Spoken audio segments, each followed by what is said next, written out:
সে নিজে নিজে বলল, এই গাছ আমার, আমি কেটে নিয়ে যাব। যেই বলা সেই কাজ। রাতে সে কুঠার নিয়ে গাছের কাছে গেল।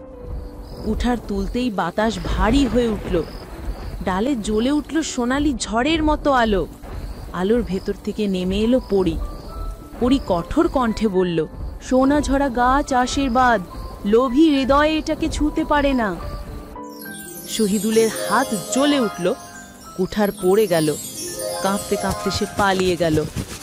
পরী রূপার মাথায় হাত রেখে বলল, ধন যখন আসে, ভাগ করলে আশীর্বাদ জন্মায়, জমিয়ে রাখলে সব শুকিয়ে যায়। এরপর থেকে পরিবারটি সিদ্ধান্ত নিল, দরকার মতো কিছু সোনার দানা তারা বিক্রি করবে, কিছু গ্রামের গরিব মানুষদের দেওয়া হবে, আর বাকিটা গাছেই থাকবে প্রকৃতির দান হিসেবে।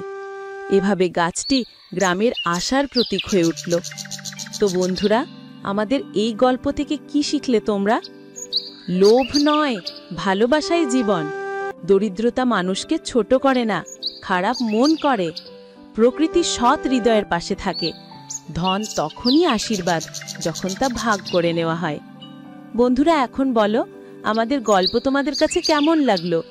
যদি তোমরা চাও আরও মজার মজার গল্প শুনতে, তাহলে এক্ষুনি আমাদের চ্যানেলটা সাবস্ক্রাইব করে পাশে থাকা অল লেখা বেল আইকনটি ক্লিক করে দাও।